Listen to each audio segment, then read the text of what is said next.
حضرت عباس علیہ السلام نے یہ خطبہ امام حسین علیہ السلام کی 7 ذی الحجہ کو مکہ سے کربلا روانگی کے موقع پر خانہ کعبہ کی چھت پر جلوہ افروز ہو کر ارشاد فرمایا،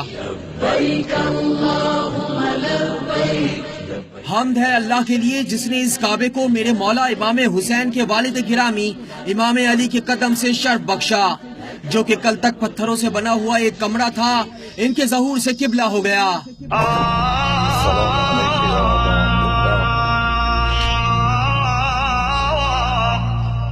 تم اس بیت اللہ کا راستہ نیک اور پاک لوگوں کے امام کے لیے روکتے ہو، جو کہ اللہ کی تمام مخلوق سے اس کا زیادہ حقدار ہے اور جو اس کے سب سے زیادہ قریب ہے۔ اور اگر اللہ کا واضح حکم نہ ہوتا اور اس کے بلند اسرار نہ ہوتے اور اس کا مخلوق کو آزمائش میں ڈالنا نہ ہوتا تو یہی اللہ کا گھر خود اڑ کر میرے مولا کے پاس آ جاتا۔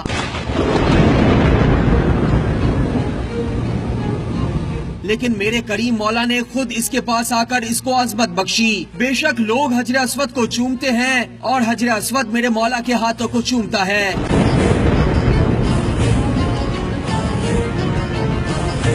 اللہ کی مشیت میرے مولا کی مشیت ہے اور میرے مولا کی مشیت اللہ کی مشیت ہے۔ خدا کی قسم اگر ایسا نہ ہوتا تو میں تم پر اس طرح حملہ کرتا جیسے کہ عقاب غضبناک ہو کر اڑتا ہوا چڑیوں پر حملہ کرتا ہے اور تم کو چیر پھاڑ کر دیتا۔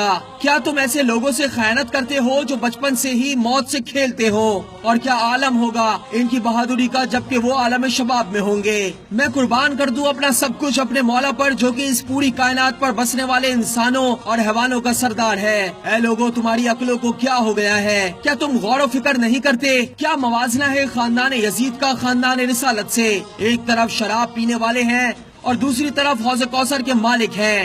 ایک طرف وہ ہیں جن کا گھر لہو لہب اور سارے جہان کی نجاستوں کی اماج گاہ ہے اور دوسری طرف پاکیزگی کے جہان اور آیات قرآنیہ ہیں، اور وہ گھر جس میں وحی اور قرآن ہے۔ تم اس غلطی میں پڑ گئے ہو جس میں قریش پڑے تھے، کیونکہ انہوں نے رسول اللہ کو قتل کرنے کا ارادہ کیا تھا اور تم اپنے نبی کے نواسے کو قتل کرنے کا ارادہ کر رہے ہو۔ قریش اپنے ناپاک ارادوں میں کامیاب نہ ہو سکے کیونکہ امیر المومنین کی ہیبت و جلال کے آگے ان کی ایک نہ چل سکی۔ اور کیسے ممکن ہوگا تمہارے لیے ابا عبداللہ الحسین کا قتل جبکہ اسی علی کا بیٹا رسول اللہ کے بیٹے کی حفاظت پر مامور ہے؟ اگر ہمت ہے تو آؤ، میں تمہیں اس کا راستہ بتاتا ہوں، میرے قتل کی کوشش کرو اور میری گردن اڑاؤ تاکہ تم اپنی مراد پا سکو۔